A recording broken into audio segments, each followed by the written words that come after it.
الحمد لله رب العالمين والصلاة والسلام على أشرف الأنبياء والمرسلين وعلى آله وصحبه أجمعين. سبحانك لا علم لنا إلا ما علمتنا إنك أنت العليم الحكيم. رب اشرح لنا صدورنا ويسر لنا أمورنا واحلل عقدة من ألسنتنا يفقهوا أقوالنا. ربنا يسرنا ولا تعسر علينا يا كريم. إلى حضرة النبي محمد مصطفى صلى الله عليه وسلم وعلى آله وأصحابه الكرام التابعين وتابع التابعين ومن تبعهم بإحسان إلى يوم الدين، وخصوصا لمؤلف هذا الكتاب الشيخ عبد الرؤوف بن نور البحنجي ومشايخنا أجمعين ووالدنا. الفاتحة. أعوذ بالله من الشيطان الرجيم. بسم الله الرحمن الرحيم. الحمد لله رب العالمين الرحمن الرحيم مالك يوم الدين إياك نعبد وإياك نستعين اهدنا الصراط المستقيم صراط الذين أنعمت عليهم غير المغضوب عليهم ولا الضالين آمين.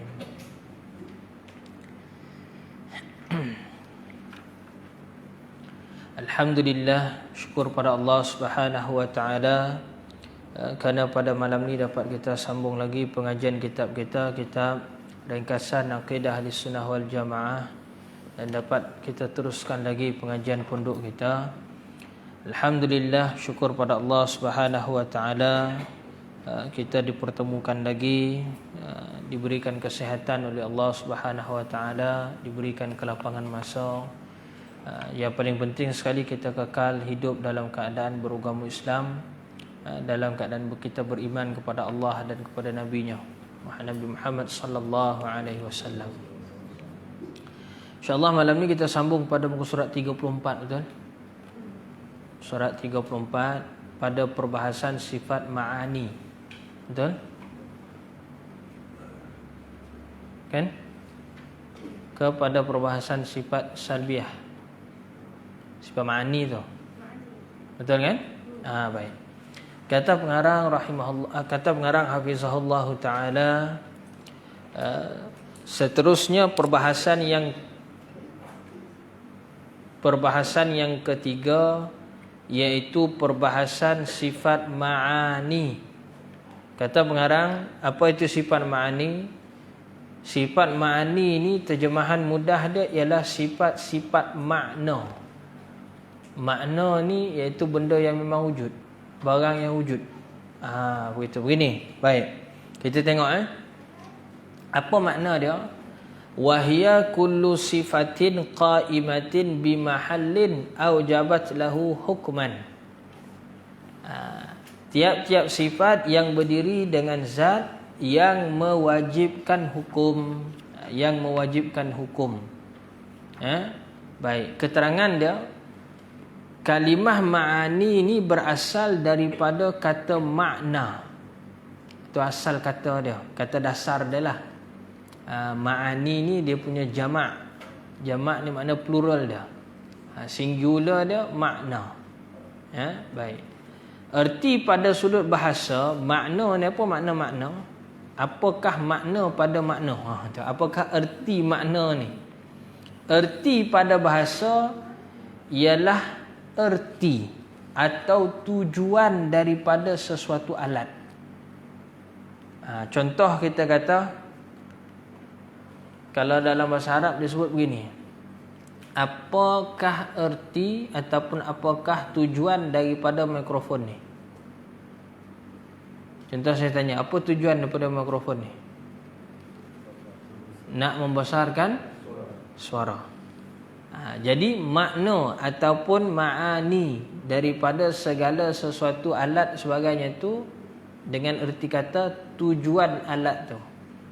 Itu dari sudut bahasa. Kalau dari sudut yang dimaksudkan ni, misalnya kat sini, mendengar ialah makna atau tujuan yang terbit daripada telinga. Jadi telinga tu alat. Telinga ni alat. Function telinga mendengar. Tujuan telinga mendengar. Maka mendengar tu ialah makna ataupun tujuan daripada telinga tu tadi. Maka dikatakan Tuhan itu bersifat makna jua, iaitu sifat mendengar. Tidak dikatakan sifat bertelinga. Adakah kita kata Allah Ta'ala sifat bertelinga? Tak, kita sebut dia bersifat mendengar, maha mendengar. Tetapi adakah Allah Ta'ala mendengar tu menggunakan alat? Tidak, dia tak perlu kepada alat. Kerana apa? Kerana sifat mendengar Allah Subhanahu Wa Ta'ala, dia tidak memerlukan kepada alat bantuan dan tidak perlu kepada perantaraan gelombang dan sebagainya. Tak perlu kepada telinga. Mendengar Allah Ta'ala kerana dia bersifat dengan sifat mendengar. Adapun kita makhluk, kita ni pada asal bukan bersifat mendengar.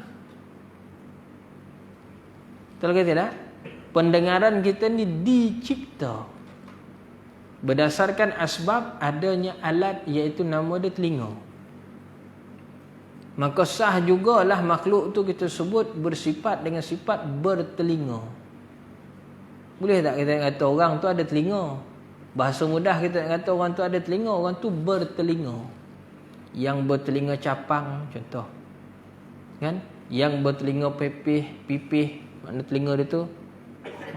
Yang bertelinga kepek, kepek gitu. Yang bertelinga kecil, bertelinga capang tu capang kan? Besar tu. Macam tu. Sifat juga tu. Gitu. Boleh diguna pakai begitu pada bahasa lah. Baik. Hikmah Tuhan menjadikan sebahagian daripada makhluknya bersifat ma'ani supaya menjadi dalil bahawa Allah Ta'ala juga mempunyai beberapa sifat ma'ani, tetapi berbeza daripada ma'ani makhluk, kerana ma'ani makhluk melalui alat. Contoh kita ambil mendengar tadi. Sifat ma'ani mendengar tu ada juga pada makhluk, tetapi sifat mendengar makhluk tu tadi memerlukan kepada alat bantuan. Ada perantaraan gelombang, memerlukan kepada jarak. Kalau jarak 1 kilometer, kita sekarang ni dengar tak? Tak dengar. Berapa jauh manusia boleh dengar suara yang dilaungkan? Ikutlah kepada kekuatan laungan tu tadi. Betul ke tidak? Dan kekuatan gelombang dia yang berpindah tu tadi, dan juga kekuatan sifat mendengar yang ada pada telinga. Kalau sifat mendengar yang ada pada telinga tu dah rosak, walau ada telinga sekalipun kita panggil dia pekak. Betul ke tidak? Ada alat, bateri tak ada, bateri kong boleh pakai? Tak boleh juga. Ibaratnya makhluk ni, sifat mendengar kita tu ialah bateri dia, yang Allah Ta'ala letak dekat dalam satu alat juga, satu organ juga, nama dia gegandang telinga. Betul? Tapi sifat mendengar makhluk ni dia ada had. Kalau perlahan kita tak boleh dengar, kalau terlalu kuat pun kita tak dengar.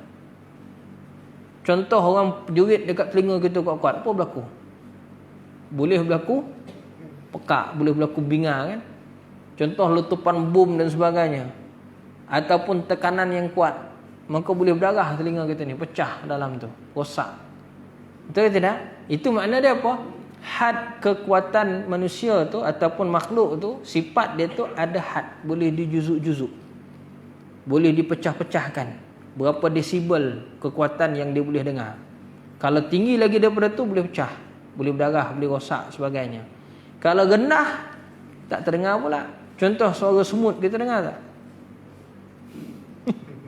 Kan? Tu tak dengar. Walau kita dekat dengan semut tu sekalipun, boleh dengar tak? Makna dia apa? Ada had tak? Ada kiraan dia tak? Itu makhluk. Allah Ta'ala dia tanpa had.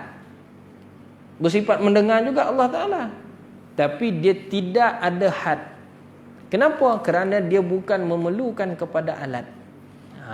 Begitu. Allah Ta'ala bukan mendengar dengan maksud dia ada telinga, ada gelombang sebagainya, tidak. Tak perlu. Allah Ta'ala tak perlu pun benda tu. Kenapa? Kerana dia memang maha mendengar. Dan makhluk tu dia yang buat. Dia tahu. Ujung pangkal cerita berkenaan dengan makhluk tu. Alimus sirri wal akhfa, ataupun alimul ghaibi wasyahadah. Allah Ta'ala tahu apa yang tersembunyi, mendengar juga apa yang tersembunyi, dan dia tahu apa yang jelas, dan juga mendengar juga apa yang jelas. Begitu. Allah habis bateri cucuk cah dulu. Habis bateri tu. Okey, baik. Kita sambung pada terus lagi. Baik. Allah mempunyai 7 sifat ma'ani yang wajib diketahui mukallaf. Berapa sifat ma'ani? 7. Daripada 20 sifat tu, 7 tu dikategori sebagai sifat ma'ani, iaitu kudrat. Artinya kuasa Allah Ta'ala. Tapi kuasanya Allah Ta'ala ni tanpa memerlukan pada tangan dan juga kaki. Gajah. Kuat tak? Kuat kan? Suruh dia panjat pokok biasa boleh tak?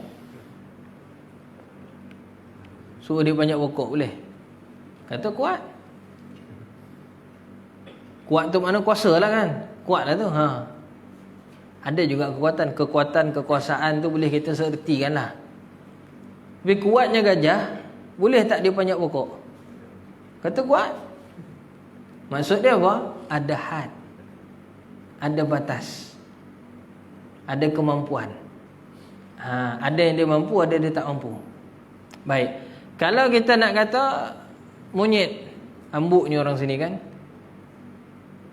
dia kuat tak? Kalau nisbah dengan gajah tadi, mana lagi kuat? Gajah kuat lagi kan? Tapi hebatnya monyet ni, dia boleh panjat pokok. Cuba suruh dia tumbangkan pokok, boleh tak? Tak boleh juga.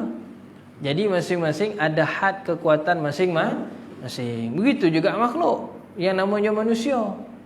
Hebatnya manusia ni pada akal. Tapi kalau tak boleh nak menggunakan akal, makna kita lagi teruk daripada lembu. Macam tu. Lagi teruk daripada lembu. Lagi teruk daripada binatang ternakan. Hebatnya manusia ni pada akal. Kan? Hebatnya akal ni nak kata contoh kan, bukit tu kuat tak? Kalau nak kata bukit ke gunung ke, kuat kan? Sekuat-kuat bukit tu, mana lagi kuat daripada bukit? Besi lagi kuat. Bukti kita buat backhoe, rata bukit tu. Tahu tak? Tapi hebat-hebat mana besi pun, gagah kuat, gagah boleh guntuhkan gunung tu kan, kuat lagi api. Sebab boleh leburkan besi tu.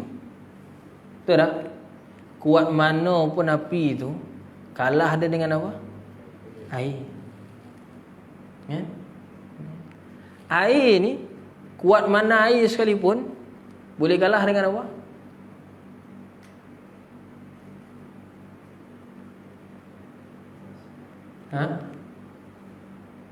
Kuat mana air sekalipun, boleh kalah dengan apa air ni?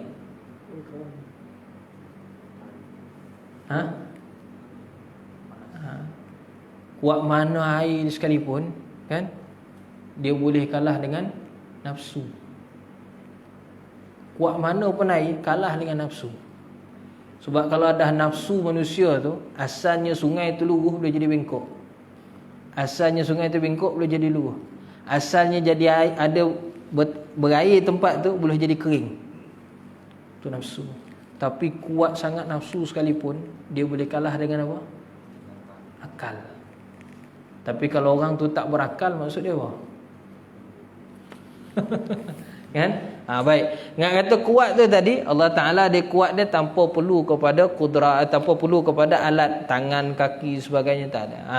Dia kuasa Allah Ta'ala tu maha hebat daripada segala-galanya. Begitu. Baik, iradat artinya kehendak. Allah Ta'ala ni berkehendak tanpa menggunakan hati dan perasaan. Tapi manusia ni kehendak dia ada memerlukan kepada perasaan, perlu kepada hati, perlu adanya nafsu. Kan? Kalau tak ada nafsu, bukan nak ke? Takkan nak lah. Itu makhluk. Itu makhluk. Tapi Allah Ta'ala dia tidak. Dia tak perlu pada tu. Ilmu, Allah Ta'ala mengetahui.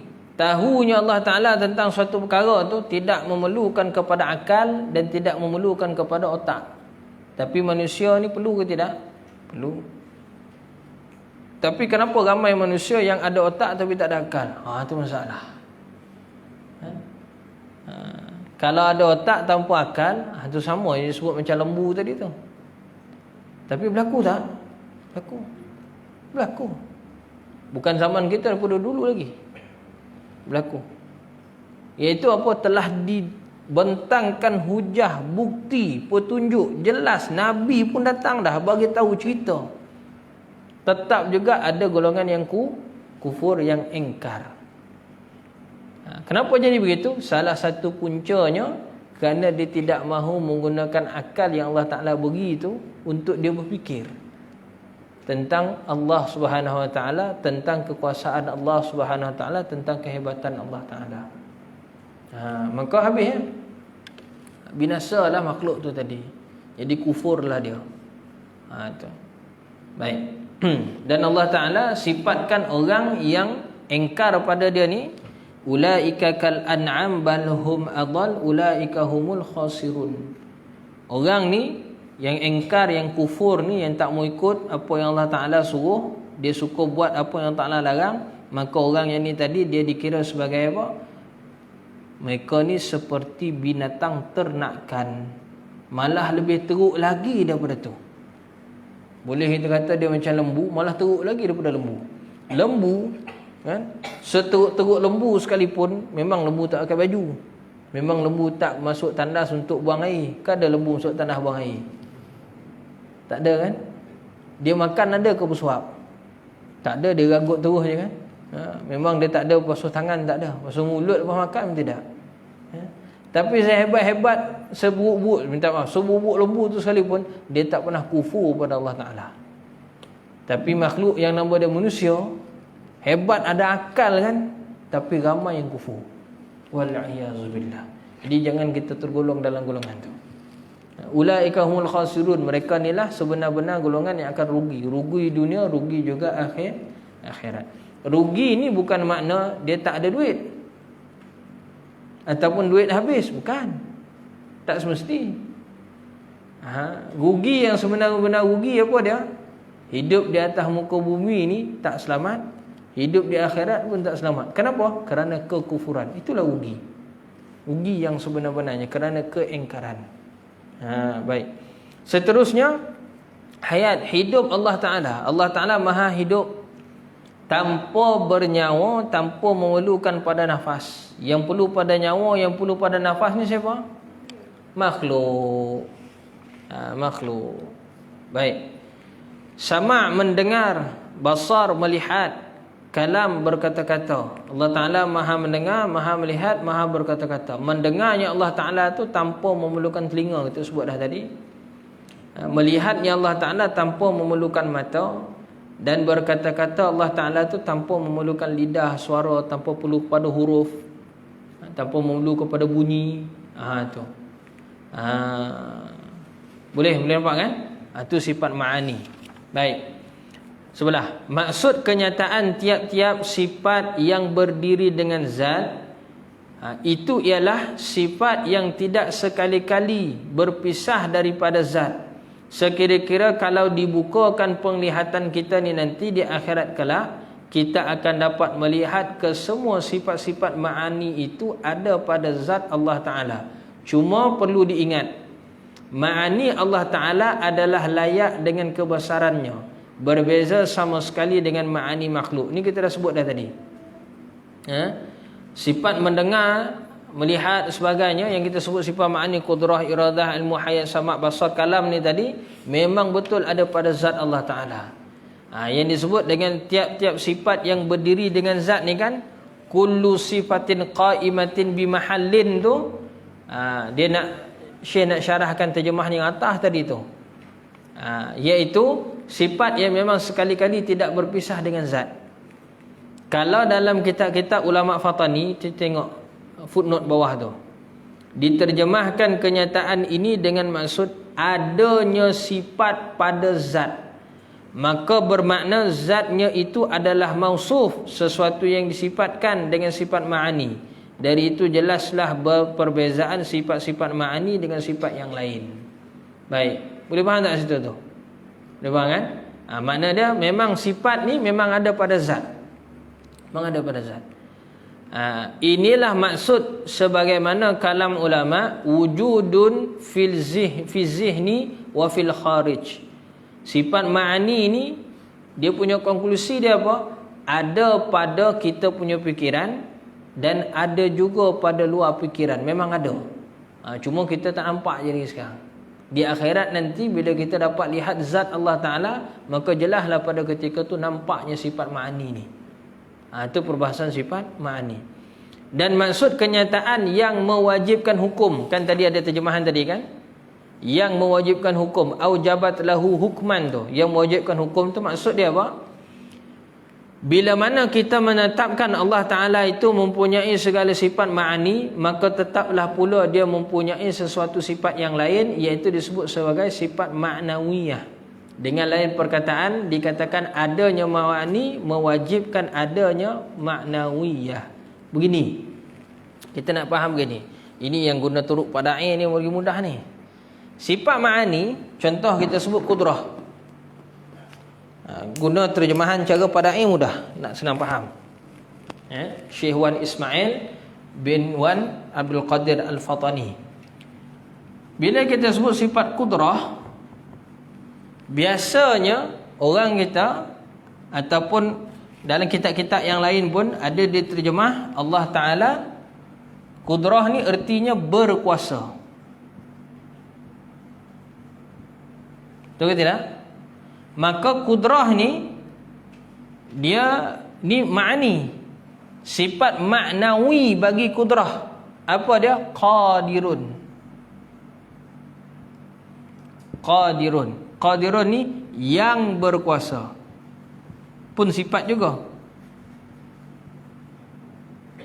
kuasa. Okey, yang berkuasa. Qadirun kudrah.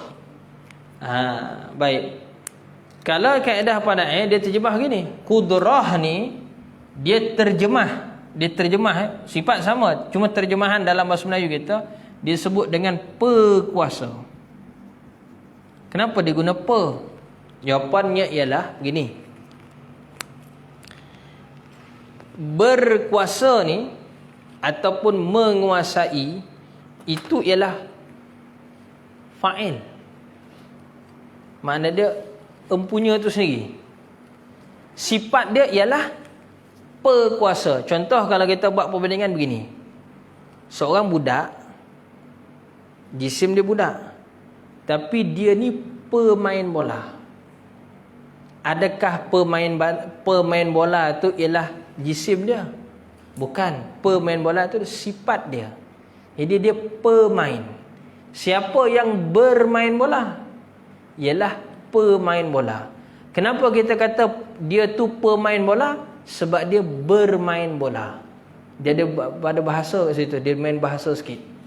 Boleh jelas sampai setakat tu.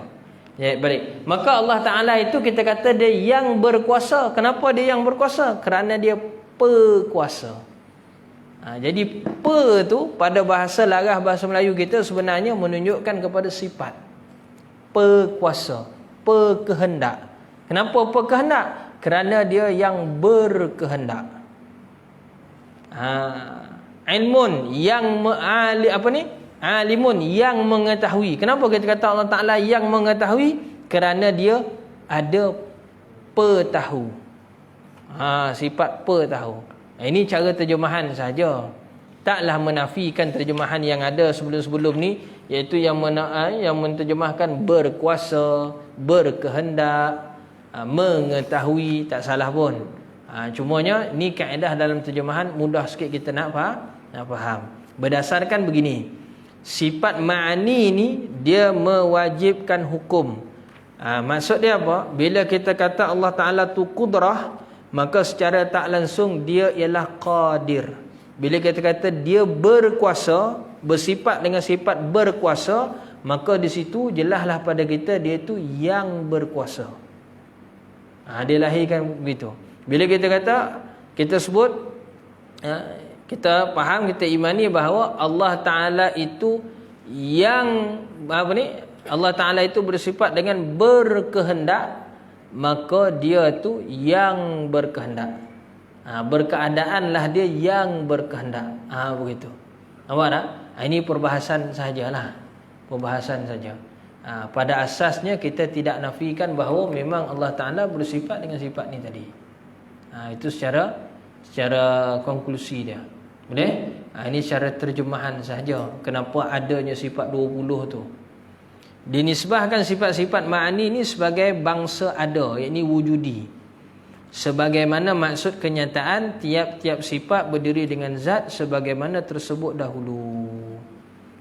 Ini pada perbahasan sifat ma'ani. Kita tengok sifat ma'nawiyah pula. Supaya kita tak jadi keliru. Sebab kita dah masuk dah ni perbahasan ma'nawiyah. Adapun sifat ma'nawiyah ni yang terbangsa daripada ma'ani. Macam mana nak faham tu? Begini terjemahan dia. Al-halus sabitu lizzati madamatiz zatu mu'allalatan bi'illatin. Nampak tak? Ma'nawiyah ni ialah keadaan. Keadaan yang tetap bagi zat. Selama mana zat ada zat lagi dikeranakan dengan suatu kerana. Satu kerana tu apa dia? Dia ada ma'ani. Dia ada ma'ani, dia kudrah. Maka sahlah dia tu yang qadir. Nampak tak? Dia berkuasa. Maka sahlah pada dia, dia berkuasa, maka sahlah pada dia yang berkuasa. Dia ada hubung kait lah. Ma'ani dan ma'nawi ni dia hubung kait sebenarnya. Ma'nawi tu apabila dia tambah perkataan yang itu menunjukkan keadaan. Adapun kudrah tu ialah sifat tu sendiri. Kuasa tu sifat tu sendiri, sifat Allah Ta'ala tu sendiri. Mendengar tu sifat Allah Ta'ala sendiri. Itu dipanggil ma'ani, yang wujud memang ada pada zat. Adapun yang mendengar itu keadaan, tapi keadaan itu pun sifat juga. Itu di sisi Imam Maturidi. Baik, kita baca ya, tak apa. Kalau tak faham sekejap lagi boleh tanya. Adalah kalimah ma'nawiyah itu nisbah kepada maknan ataupun ma'ani. Nisbah kepada maknan, iaitu terbangsa kepada ma'ani. Misalnya apabila kita katakan kaunuhu ta'ala qadiran, hal keadaan Allah Ta'ala itu yang berkuasa, iaitu suatu keadaan berkuasa yang tetap bagi zat Allah Ta'ala, makna tidak terpisah sekali-kali dengan zat yang lain daripada sifat kudrah, yakni berkuasa.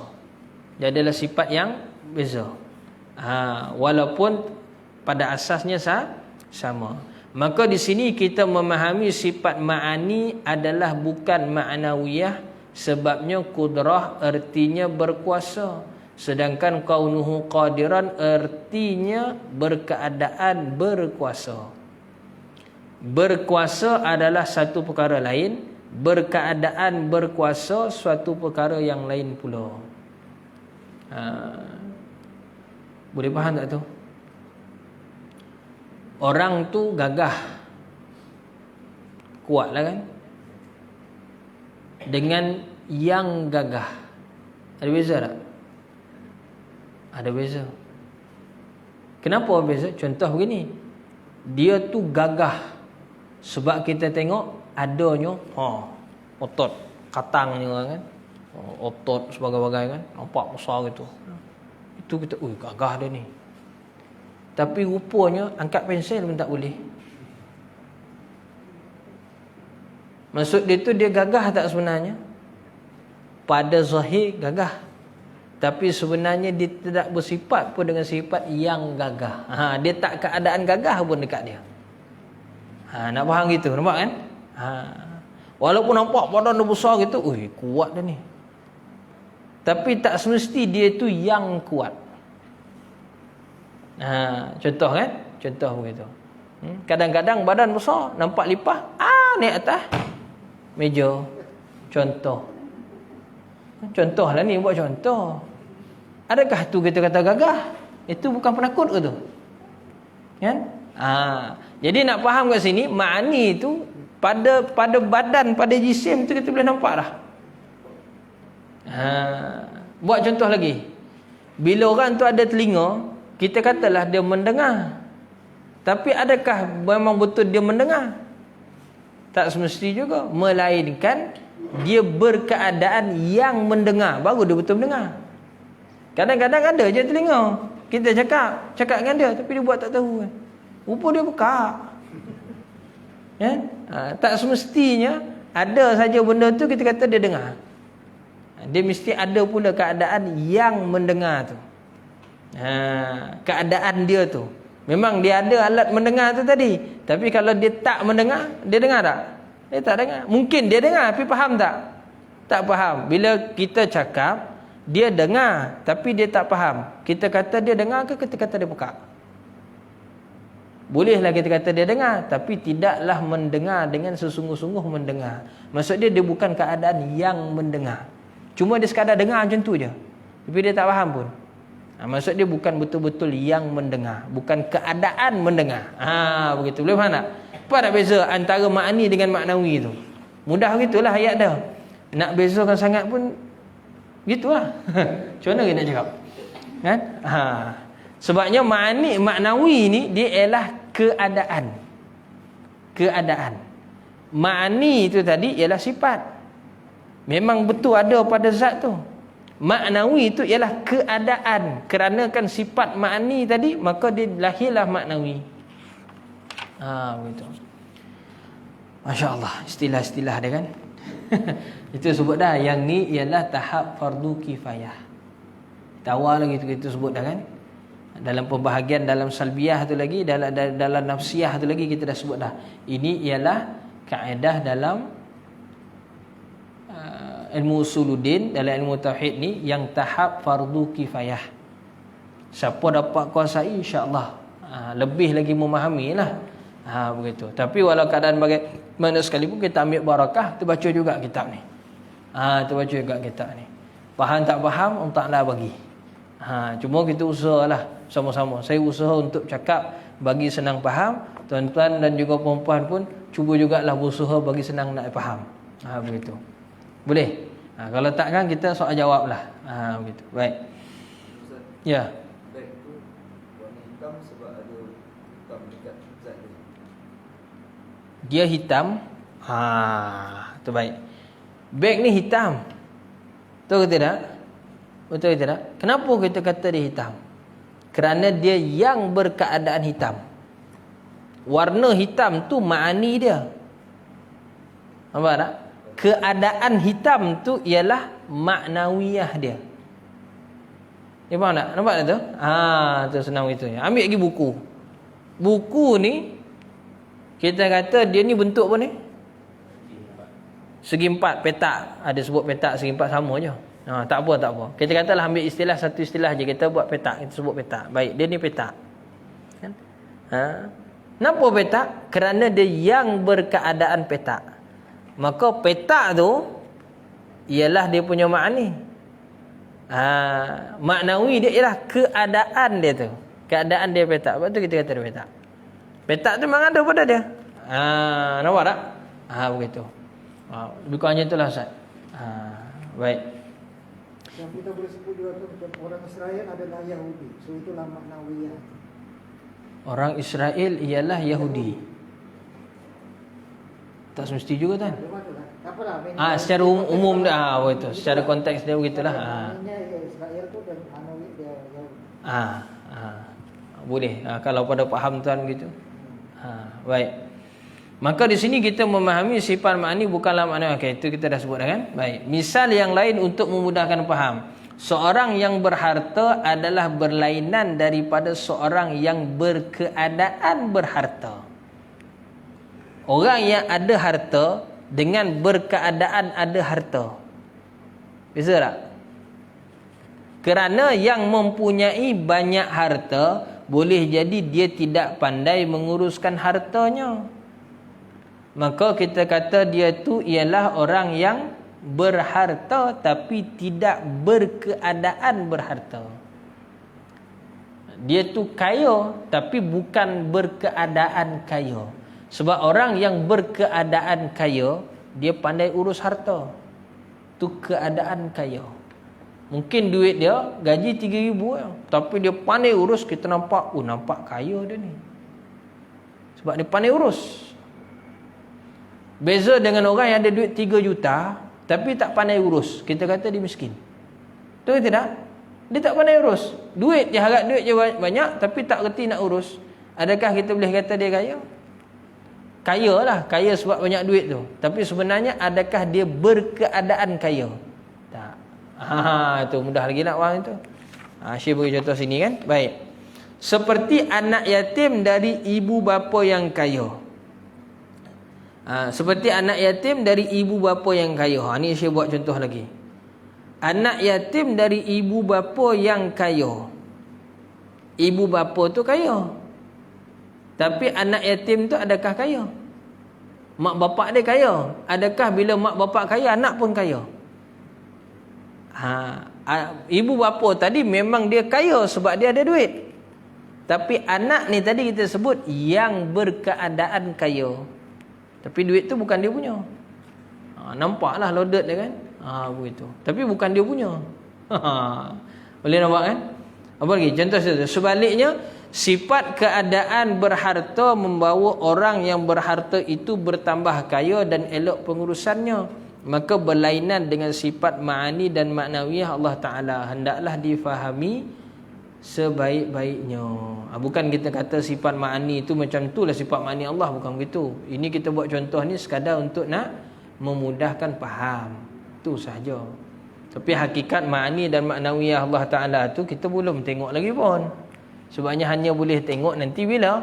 Di hari akhirat. Begitu.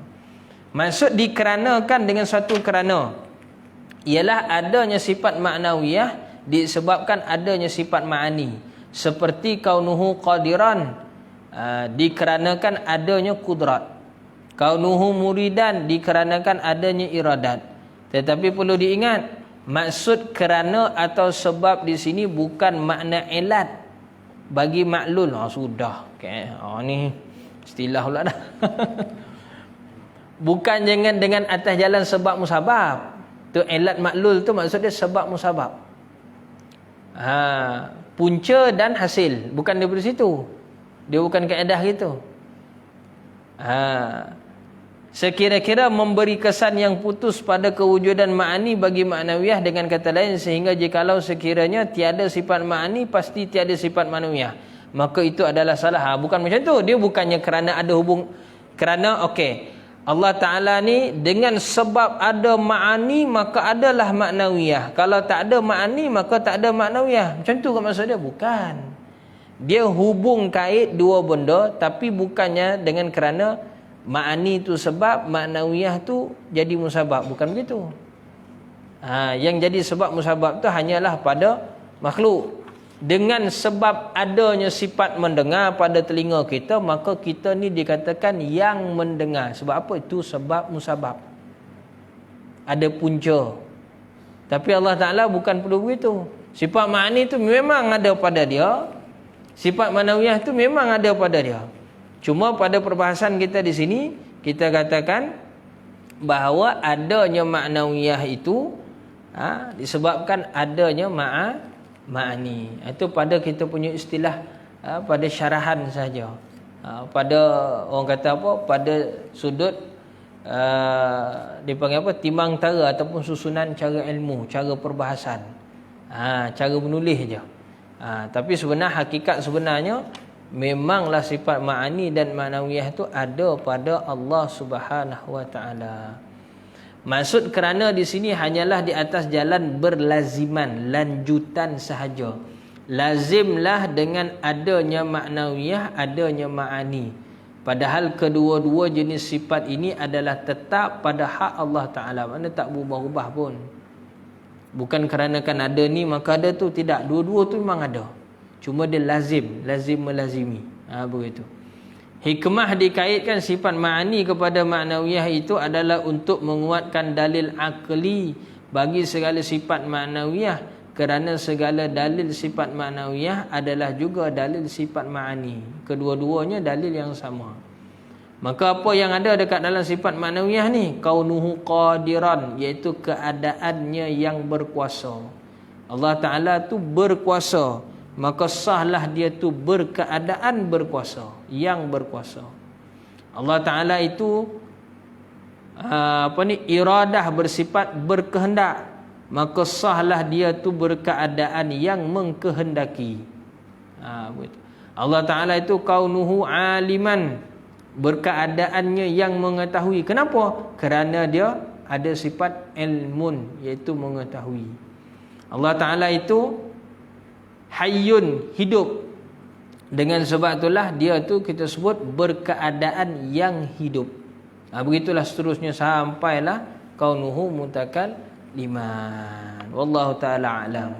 Ini pada sudut perbahasan. Adapun yang penting kita kena ketahui, tu yang carta selepas daripada ni tu. Cuba tengok sikit carta tu kan. Itulah yang kita kena ketahui.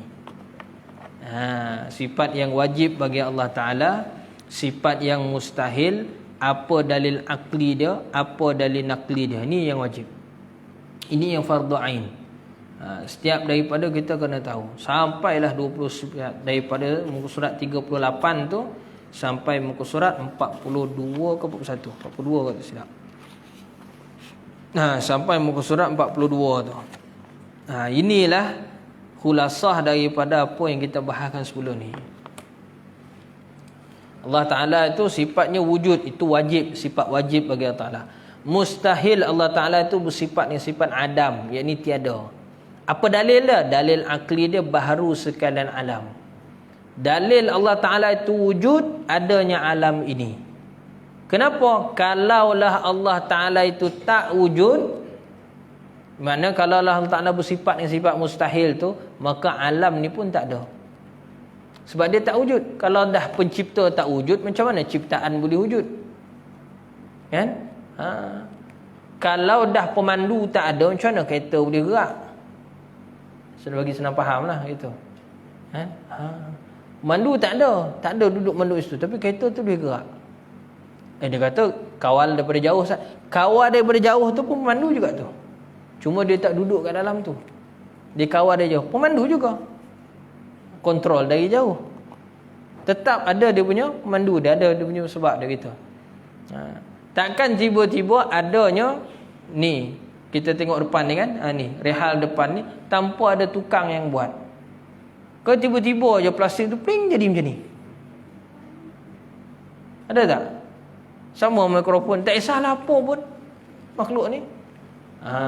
Itu sebab para ulama kita sebut, bila kita memandang kepada makhluk, maka akan mengingatkan kita kepada Allah Subhanahu Wa Taala.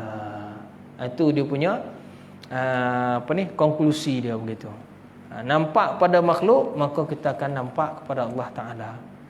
Tapi dengan cara pandang macam mana? Dengan cara pandang apabila memandang kepada makhluk tu mengingatkan kita kepada Allah Subhanahu Wa Taala.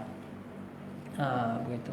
Kerana jadinya makhluk tu ialah dengan izin dan juga kehendak Allah Subhanahu Wa Taala. Kerana adanya Allah Taala, adalah makhluk tu.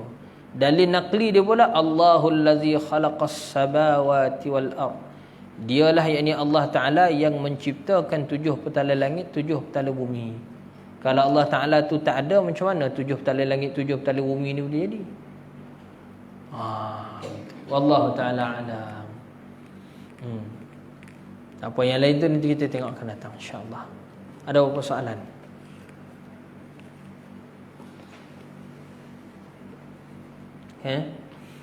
Boleh ke? Kau pening dah?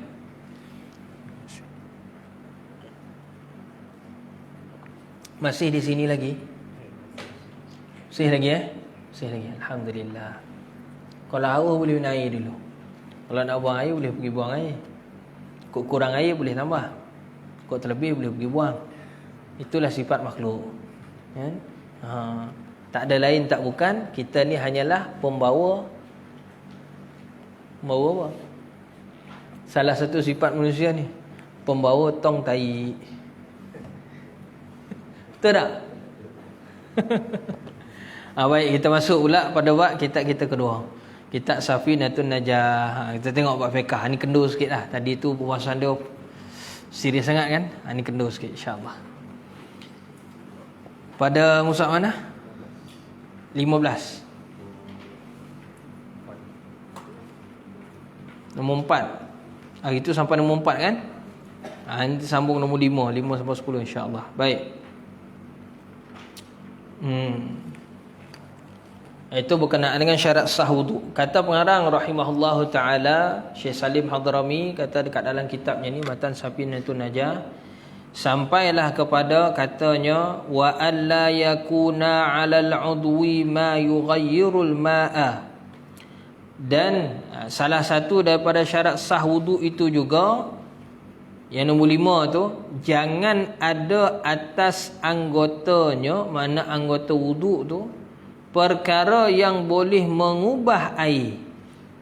Mengubah air ni maksud dia apa? Mengubah hukum air tu. Asalnya memang kita wuduk dengan air mutlak, tu wajib. Tapi walaupun air itu mutlak, di tangan kita atau di anggota wuduk, pada mana-mana anggota wuduk mana? Muka, tangan sampai siku, kepala dan juga kaki sampai ke buku lali tu, daripada ujung jari sampai buku lali. Kalau salah satu daripada 4 anggota ni tadi ada perkara yang melekat pada dia yang mengubah hukum air, maka wuduk kita tu tidak sah. Sehinggalah perkara yang mengubah tu dihilangkan dulu. Contohnya cat. Contoh kita ambil contoh cat, warna ke apa yang melekat pada kita punya tangan. Betul kan? Sebab tu disunatkan sebelum kita wuduk, kita bersihkan dulu. Lepas tu baru kita tadah air tu, nawaitu wudu'a lillahi ta'ala. Sahaja aku berwuduk kerana Allah Ta'ala. Disunatkan begitu supaya bersih. Tapi sedang kita wuduk tu tadi rupanya ada warna yang melekat dekat siku contoh. Bila kita wuduk, kena pada warna tu tadi, air kena pada warna, maka air tu berubah warna. Bila air tu mengubah warna, maka tidaklah dikira lagi sebagai air mutlak. Bila tidak dikira sebagai air mutlak, tempat yang ada pewarna tu tadi, maka apa berlaku? Dia bukanlah dibasuh dengan air mutlak, tetapi air yang telah berubah warna, dipanggil mustakmal. Sebabkan cat tadi bukannya najis. Kalau cat dibuat daripada najis, pewarna tu dibuat daripada najis, maka air tu jadi mutan najis. Tapi kalau cat tu, pewarna tu tadi bukan dibuat daripada najis, maknanya dibuat daripada benda suci, maka apa berlaku? Air ni tadi dia jadi mustakmal, maka tetap bukan mutlak.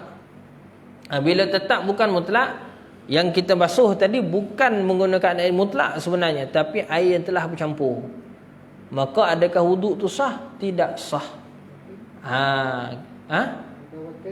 Sama. Tapi kita mengubah warna.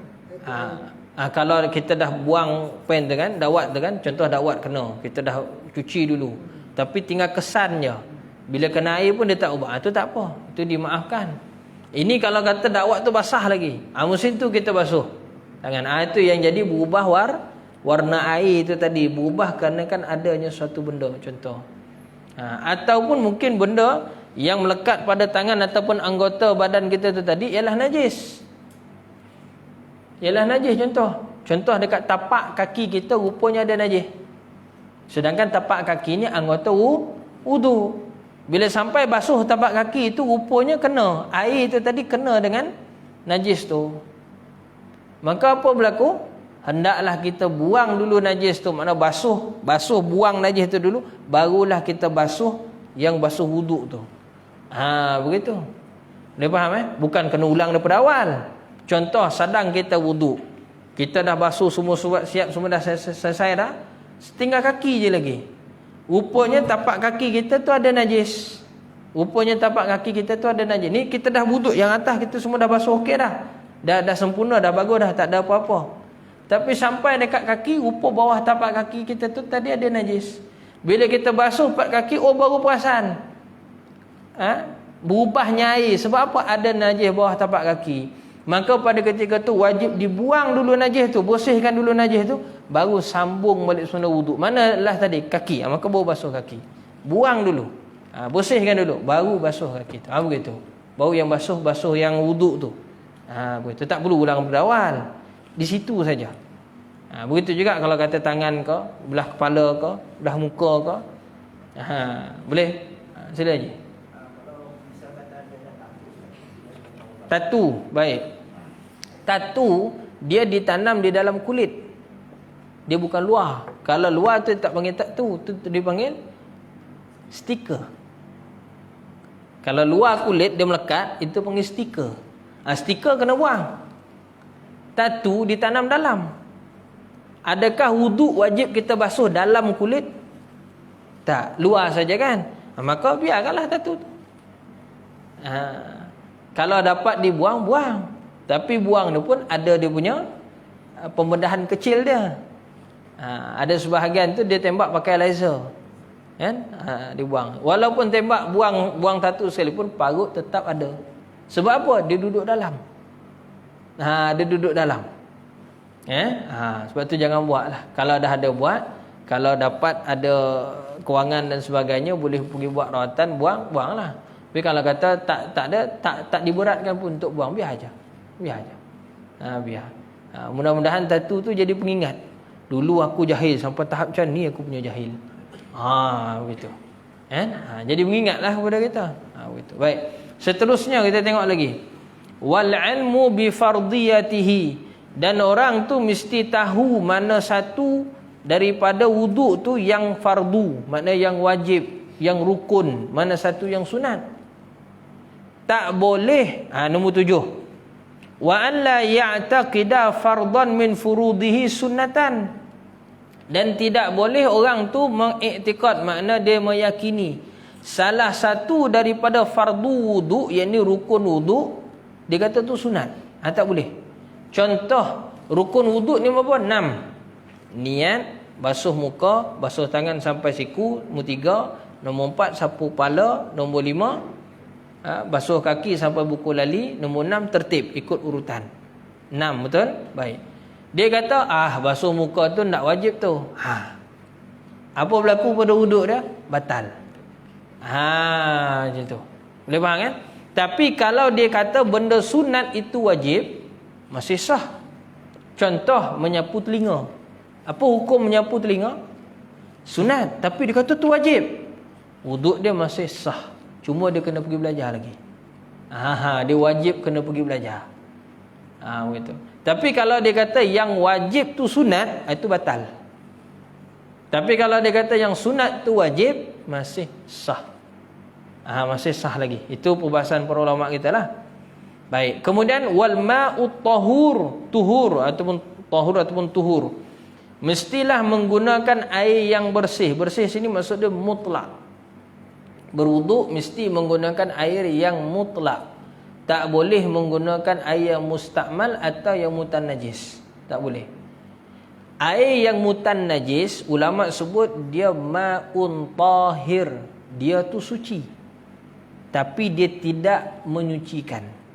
Bila dia sebut ma'ut tuhur di sini, ialah air yang boleh menyucikan. Itu kalau lebih tepat lagi kalau nak terjemah kat situ.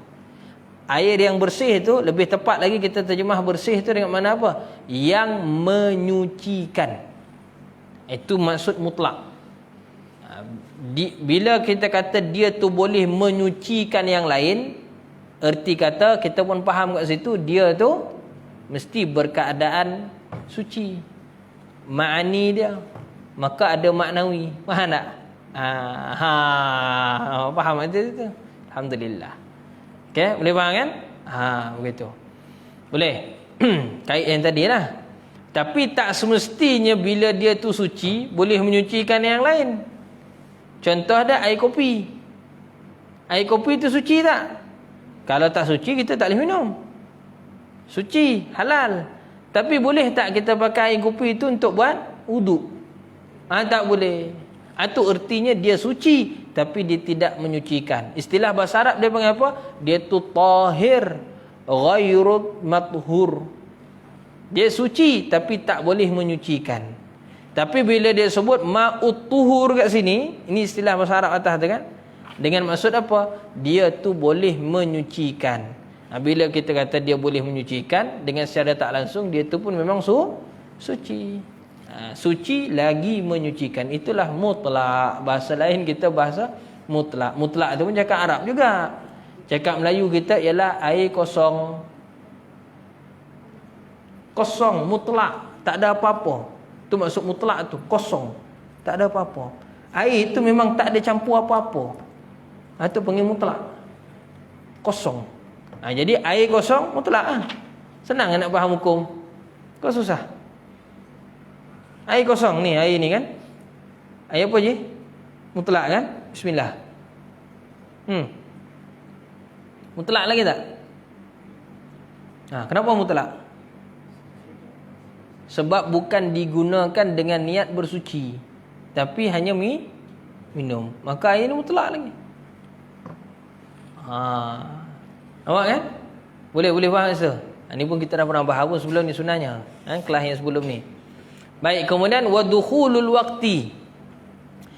Sah wudu selepas masuk waktu. Baik, syarat nombor 9 dan syarat nombor 10 ni, ini untuk orang yang hadas dia sentiasa, mana tak putus-putus. Contoh, kena sakit salasul baul.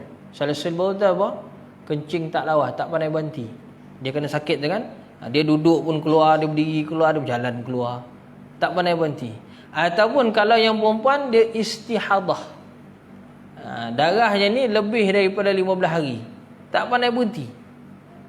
16 keluar lagi, 17 keluar lagi, 18 keluar lagi.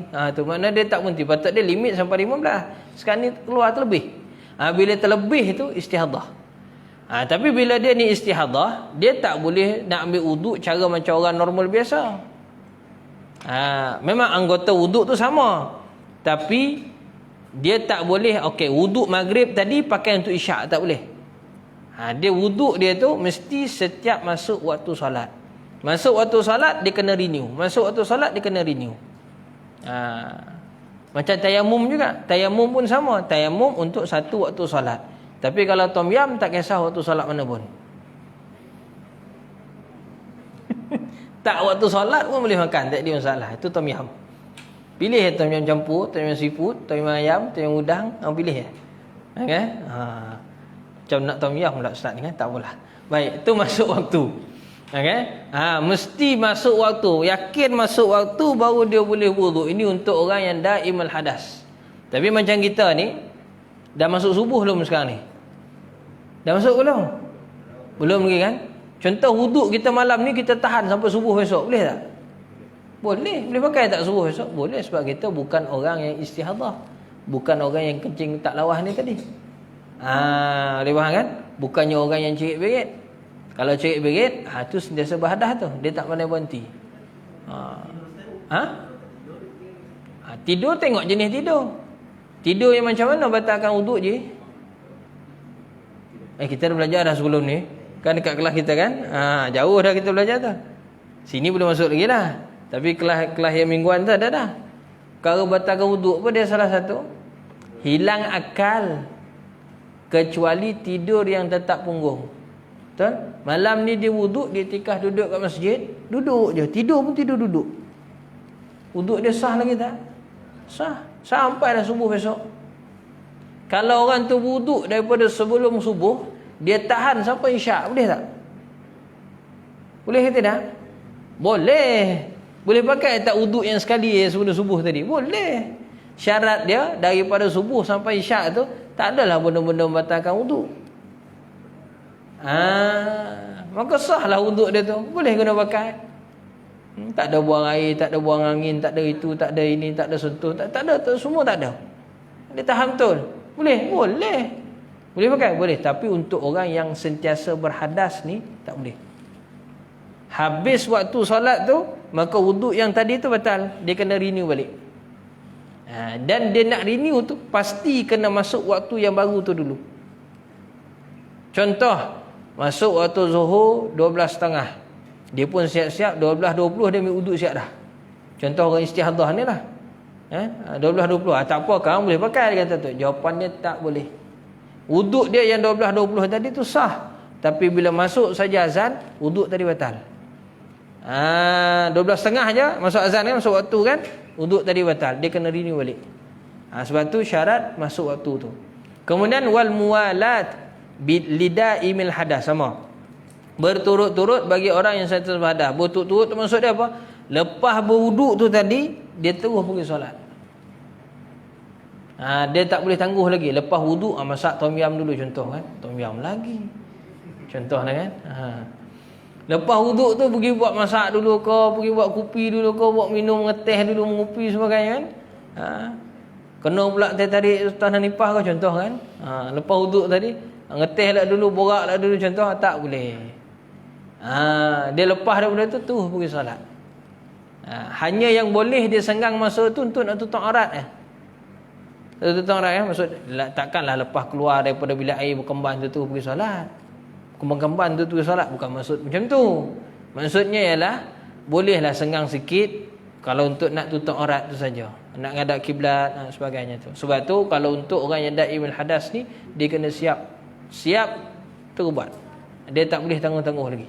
Tu erti kata begitu. Boleh faham kan? Wallahu taala alam. Ada apa soalan? Silakan.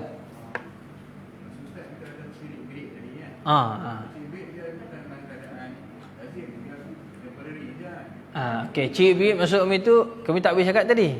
Dah kena potong. Ciri bibit yang teruk. Ciri bibit yang teruk. Dia duduk pun boleh keluar, dia berjalan pun boleh terabur. Makna teruk tu dah tu. Ciri bibit yang teruk tu. Yang tu yang daimul hadas. Dia kira daimul hadas. Lepas tu tak pandai berhenti. Contoh sehari kena macam tu 24 jam. Contohlah kan. Apa saja masuk, apa saja minum ke, makan kau keluar balik. Tu teruk betul lah cik berit dia tu. Tapi kalau cik berit yang biasa-biasa saja tak jadi masalah. Tapi itu pun sunat juga untuk dia sumbat dia punya lubang lubur tu. Begitu. Untuk sebagai orang kata apa? Secure daripada awal. Begitu. Untuk peringatan awal. Begitu.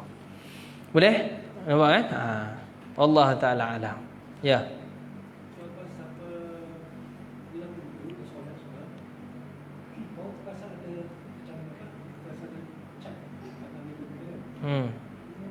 Dah bagi salam dah. Dah bagi salam semua habis dah. Jawapan dia ialah dia kena ulang balik. Kenapa? Kerana dia yakin cat tu memang ada sebelum daripada dia solat. Cat tu tadi memang ada sebelum dia solat lagi. Cuma dia perasan lepas dah habis solat. Maka kena ulang balik. Kenapa kena ulang balik? Kerana pada asas bila dia wuduk tadi sebenarnya wuduk dia memang tak sah. Jadi dia solat tu sebenarnya memang dalam keadaan tak sah. Lainlah kata kalau kata habis solat dia dah pergi berjalan rata dah, lepas tu baru perasan ada cat. Boleh jadi cat tu kena selepas dia solat. Maka solat tadi tak perlu ulang. Begitu juga dalam masalah najis.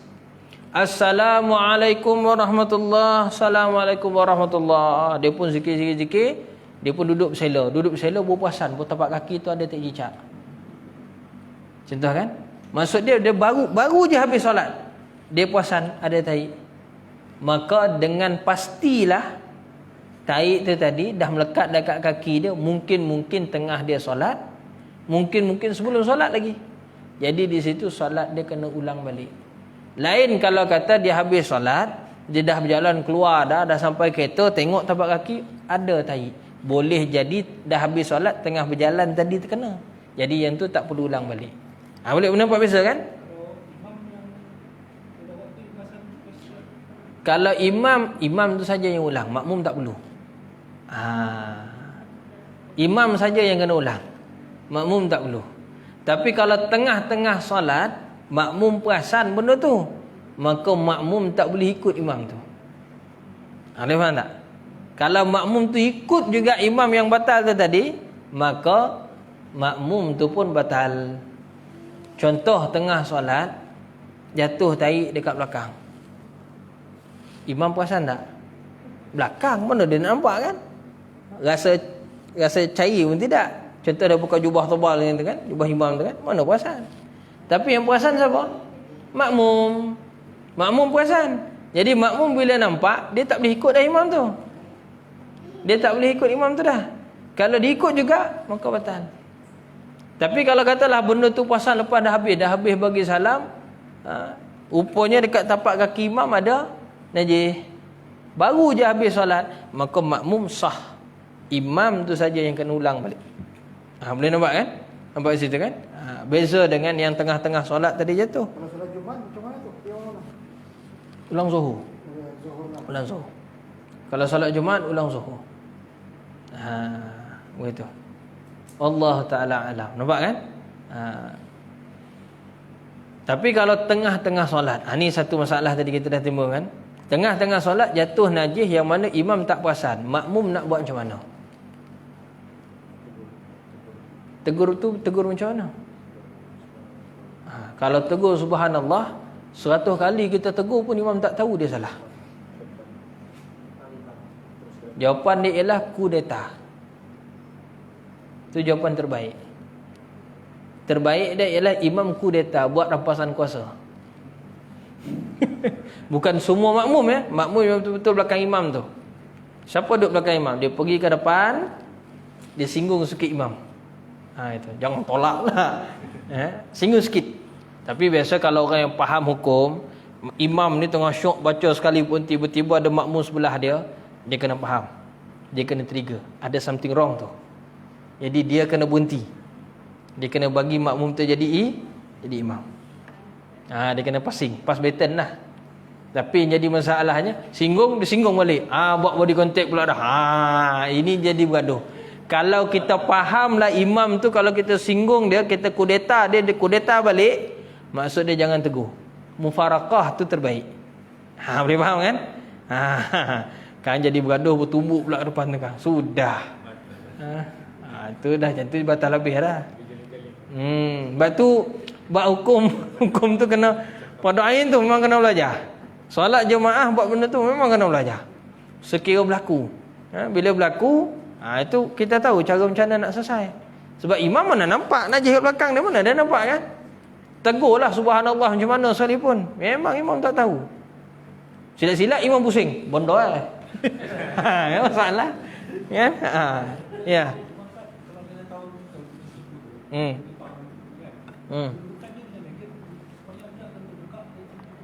Tak boleh.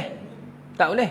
Dia najis yang kena pada badan, pada baju, dia kena dibuang segera. Kalau dah pada baju, macam mana nak buang segera? Kena buka butang dulu, kena itu, kena. Dia tak boleh. Dia kena buang segera satu, yang kedua dia tak boleh ditanggung. Ditanggung tu maksud macam mana? Macam ni contoh. Bukan kena baju, kena kat kain ni.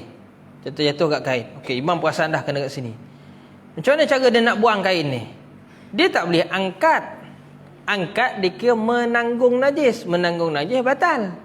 Memang dia tak pegang najis tu, tapi dia tanggung. Dia bawa najis tu. Tanggung mana dia bawa najis tu. Itu jadi batal. Nanti jadi. Cara macam mana nak buang? Tepis. Dengan segera. Tapi kalau tepis pun slow motion, tak, itu jadi batal.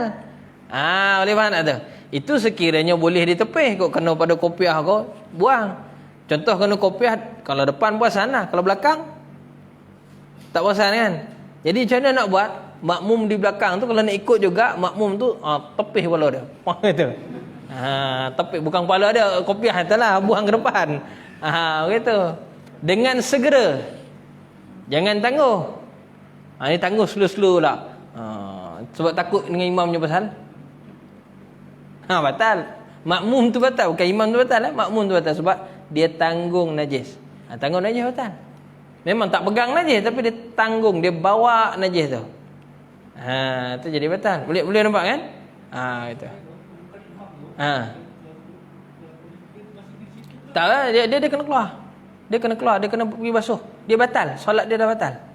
Dia tak perlu duduk situ. Bila dah kena kudeta, imam dia kena keluar. Kena keluar. Buatlah. Macam mana? Makmum tu batal. Kami dah sebut dah tadi. Kalau makmum tu yang pergi ambil, buang, makmum tu dia tanggung najis tu. Kan kami kata bukan pegang najis, dia pegang benda yang membawa najis. Maka itu dia panggil membawa najis, menanggung najis. Maka batal solat. Sama dengan kalau kita solat dukung baby. Kita pegang ke air kencing kat dalam dia punya pampers lah. Tak pegang, betul tak? Tapi sebab kita dukung, kita pegang dia, kita bawa baby tu yang mana pada pampers dia tu ada najis. Kita tak pegang najis tu, tapi kita tanggung, kita bawa, maka batal. Begitu juga kalau kata najis kena pada baju. Adakah kita pegang najis tu? Kita tak pegang, tapi kenapa batal? Sebab kita tanggung. Kita bawa najis tu. Itu jadi batal. Boleh? Jelas nampak kan? Okey. Boleh jadi tepih buang. Kalau dapat tepih lah. Kalau baju macam mana nak tepih? Paksa kena bunuh diri. Kenalah bunuh diri. Yalah nak kena buka butang lagi, cabut itu, cabut ini kan. Dia pergerakan yang banyak. Pergerakan tu pula tak boleh banyak pula tu. Satu itu top terus macam tu je. Tu buang tu jatuh. Boleh nampak kan? Begitu. Jadi kalau imam dah tengok makmum dah kudeta, faham-faham sudahlah. Keluar. Keluar lebih. Macam mana cara nak keluar? Itu pun soalan juga. Contoh solat Jumaat. Saf sampai 10, sampai 20 saf. Macam mana nak keluar? Cara dia ialah, ini teknik tuan guru ajar. Kan?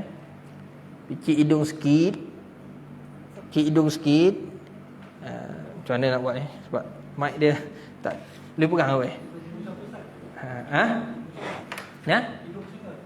Hidung kita, jangan hidung makmum. Hidung kita. Kita nak keluar ni tadi kan bukan kata imam saja, kok makmum pun. Kok makmum tengah solat dia terbuang angin ataupun makmum tu yang kena najis contoh kan, dia perasan, maka dia batal, dia kena keluar. Bila dia nak keluar tu macam mana nak keluar? Nak lepas antara saf tu tadi. Pertama dia jangan kita langgar badan orang. Kita kena bergerak antara dua orang macam ni kan. Kita kena gerak tengah-tengah tu. Cara macam mana nak minta laluan? Picit hidung buat jadi. Kenapa picit hidung? Faham lah, ada bau. Tu dah kentut lah tu. Padahal bukan kentut pun, mungkin kena najis dan sebagainya. Tapi kita buat itu syarat dia. Syarat bagi faham. Macam saya tu waktu di Mekah kan, kena buruk tadi tu. Saya pun nak keluar pun beribu. Memang beribu-ribu orang kan? So duduk Duduk saya, tak apalah. Tapi lepas tu kena buat solat balik lah. Tu cabut tu. Sebab tu bagusnya kalau kata kita dah faham lah, memang Mekah Madinah macam tu kan, tempat orang ramai. Jadi bagusnya kita nak pergi masuk tu bawa sebotol air. Botol besar sikit kan, ini kecil sangat. Botol besar sikit. Kalau kau kata kena najis lah kita punya baju tu kan, buang macam-macam kan, terkena kan. Macam mana nak buat? Basuh. Kita berhenti solat, kita basuh terus. Basuh tu kat situ kita boleh basuh. Habis air dia tu macam mana Ustaz? Itu yang bila musafir ni, ini hikmah. Kenapa Nabi bila dia musafir akan bawa 3 benda. Akan bawa 3 benda ni. Pertama dia akan bawa satu kain ni. Lidah. Kalau ni dia panggil burdah baik. Lidah. Yang kedua dia akan bawa air. Yang ketiga dia akan bawa kayu sugi. Tapi zaman kita kayu sugi ni boleh kita tukar dengan kompas. Boleh kita tukar dengan kompas lah. Dulu kayu sugi tu macam mana cara nak buat? Nabi pacak kayu sugi tu, Nabi nampak bayang-bayang, Nabi tahu mana timur mana barat, maka tahulah mana utara mana selatan, dapat tentukan kiblat. Dulu cari kompas begitu. Cari arah mata angin tu. Zaman kita sekarang ni pakai kompas lah. Jadi 3 benda ni duduk bermukim pun Nabi pakai, Nabi bawa, Nabi bawa ke mana-mana. Duduk musafir pun Nabi bawa benda tu. Tujuan ni hikmah dia tu. Jika berlaku benda terdesak, 3 benda ni memang pakai betul. Memang pakai betul. Contoh macam kena najis pada baju tadi kan. Macam mana nak buat? Antara satu dia kalau dapat kita basuh. Kalau tak dapat basuh, kita buka jubah, baju dalam masih ada kan? Kan kita biasalah ada pakai baju dalam. Ni orang lelaki senanglah, orang perempuan susahlah sikit. Takkan nak buka baju tudung tu, jangan. Tu berhenti je lah solat, pergi basuh, itu lagi bagus. Tapi kalau yang lelaki, contoh kan, kita dah jubah kita dah kotor, apa nak buat? Biasanya orang akan ada pakai baju pagoda dalam, ada seluar, ada kain pelikat contoh kan. Buka je jubah tu, pakai je baju dalam, tak apa, solat terus. Kan kok orang tanya, jawab lah. Tunjuk macam ni. Kok orang Arab tanya, contoh kita tak tahu nak cakap macam mana kan. Ambil jubah yang ada najis tu, tunjuk lah. Dia faham dah tu. Gitu. Nampak kan? Kalau dapat basuh, ada air tadi cukup nak basuh lah. Basuh. Habis basuh kan air dia tu mengalir sah. Tak dah lah pakai kain lain. Nak basuh, yang penting boleh pakai. Contoh begitu. Ataupun tanggal jubah, ambil kain ni balut badan, boleh juga. Subhanallah. Nampak kan?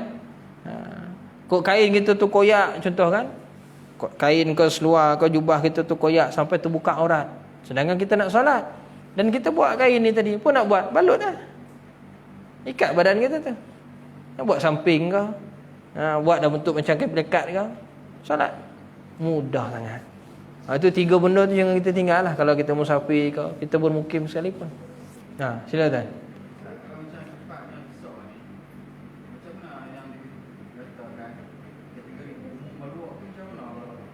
Benda tak boleh elak betul, terlampau banyak. Contohnya apa? Kita nak masuk pintu, depan pintu tu memang penuh taik burung kata lah. Kita elak sini kena, kita elak sini kena. Tu mul luar. Mana tak boleh nak elak dah. Tempat tu pula sesak orang. Mana kita tak boleh nak berhenti, nak jengket satu-satu tak boleh. Nak ulit satu tak boleh. Tu redah. Itu panggil umul luar. Atau boleh jadi kandang ayam ke kandang babi ke di atas bukit sikit. Kita ni lalu naik motor, jalan raya ni bawah sini, kebetulan musim tu hujan. Kan sahih pada adat dia, air yang turun daripada atas tu akan turun kat jalan raya, betul ke tidak? Dan sahih pada adat pada jalan raya ni memang yang air turun tadi memang akan buat najis yang ada atas tu. Sedangkan kita tadi naik motor lah, cerita naik motor, naik bisikal ke jalan kaki contoh kan, kita pijak tak lopak air tu tadi, ataupun kita langgar tak, terpecik tak lopak air tu pada baju kita, terpecik, maka itu dimaafkan. Itu panggil umul balwa. Benda tak boleh nak elak dah.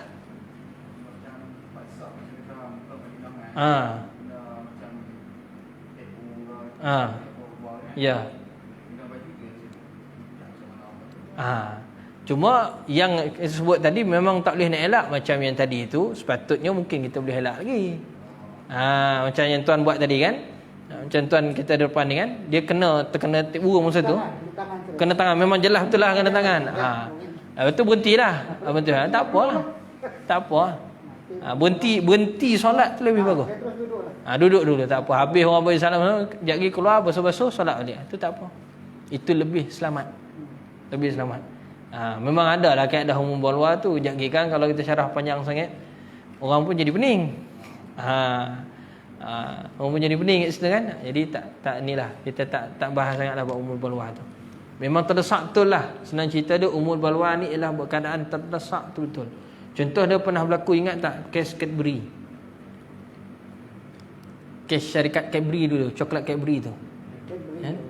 Akhirnya walaupun KKM diputuskan memang terdapat ada unsur DNA babi dalam coklat tu, tapi bukan semua coklat.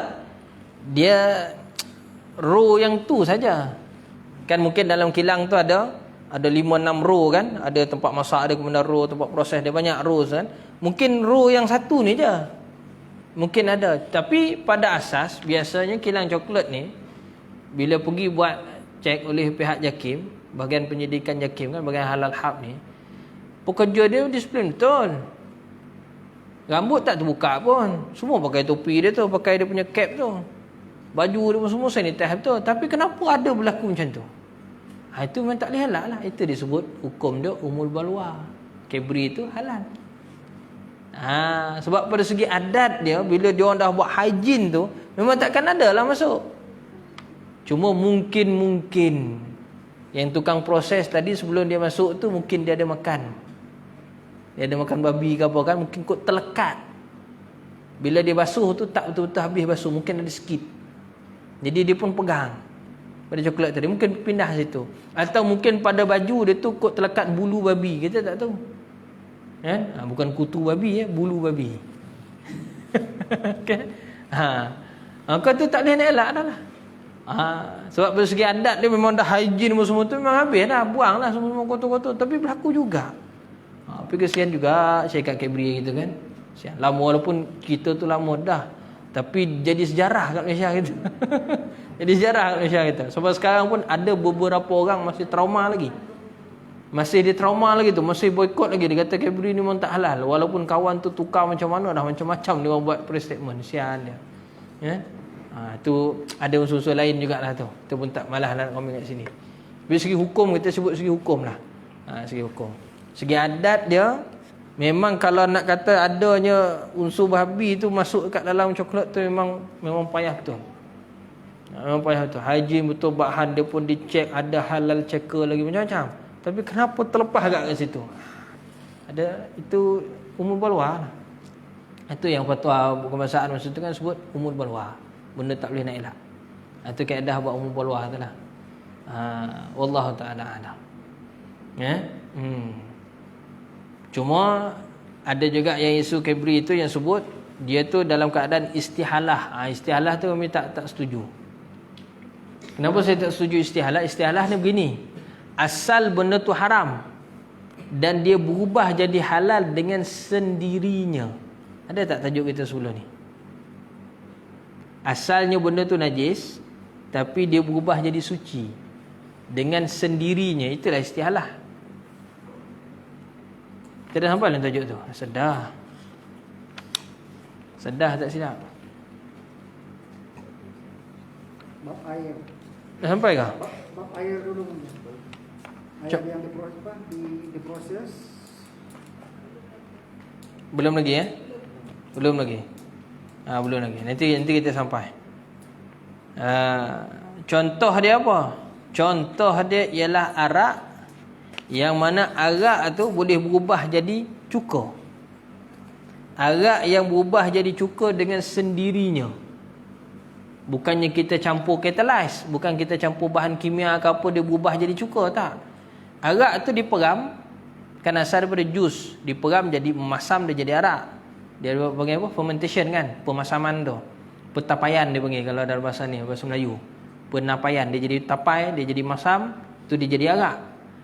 Bila biar lama lagi, dia boleh tukar jadi cuka. Bila dia tukar jadi cuka tu, maka cuka tu halal. Walaupun asal tadi dia daripada arak, itu dia panggil istihalah. Perubahan sesuatu daripada asal kepada bentuk yang lain dengan sendiri, dengan semula jadi. Tapi Allah Ta'ala lah yang izinkan tu. Tapi maksud dia tu bukan kita campur apa-apa bahan kimia ke apa ke, bukan dengan sebab itu. Kalau campur itu bukan jadi istihalah. Ada pun kalau jilitin babi tiba-tiba boleh jadi halal, itu tak boleh diterima. Itu tak boleh terima. Sebab biasanya jilitin babi diubah dalam bentuk yang lain, jadi minyak ke, jadi hapus bagai-bagai kan. Jilitin ni pada lemak, diubah jadi dalam bentuk makeup. Ubah tu ialah dengan ada faktor kimia. Betul ke tidak? Ada faktor kimia, ada campuran-campuran sebagainya.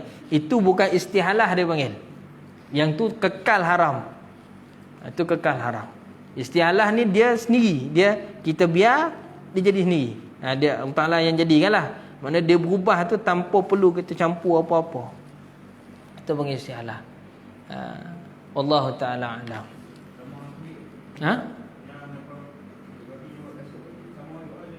Sama. Kulit babi buat kasut tetap kulit babi, cuma diubah bentuk tetap haram. Tapi ada sebahagian yang kata halal sebab atas istilah istihalah dia panggil. Tak betul. Itu yang kita tolak tu. Itu yang kita tolak tu, isu yang tu. Allah Ta'ala alam. Ngantuk dah. Allah, tolong bang. Sian adik kita ngantuk dah kan, tak apa. InsyaAllah ada rezeki kita sambung lagi pada waktu akan datang. Cuma pada minggu depan Kita tak dapat nak adakan kelas pondok kita ni sebab saya berkhusus di Pahang, di Kuala Tahan, Pahang. Jadi kalau kita jumpa pun pada sekali lagi, minggu sekali lagi, September, awal September insya-Allah. Wallahu ta'ala alam. Mohon maaf tunjuk kata terkasar bahasa. Dan rezeki kita bertemu lagi pada waktu sisi yang akan datang. Bismillahirrahmanirrahim. Rabbana anfa'na bima 'allamtana. Rabbana 'alimna alladhi yanfa'una. Rabbana faqina faqih ahlana wa qurabati lana fi dinina. Sallallahu ala sayyidina Muhammad wa ala alihi wa sahbihi wa baraka wa sallam. Alhamdulillahi rabbil alamin. Assalamualaikum warahmatullahi wabarakatuh.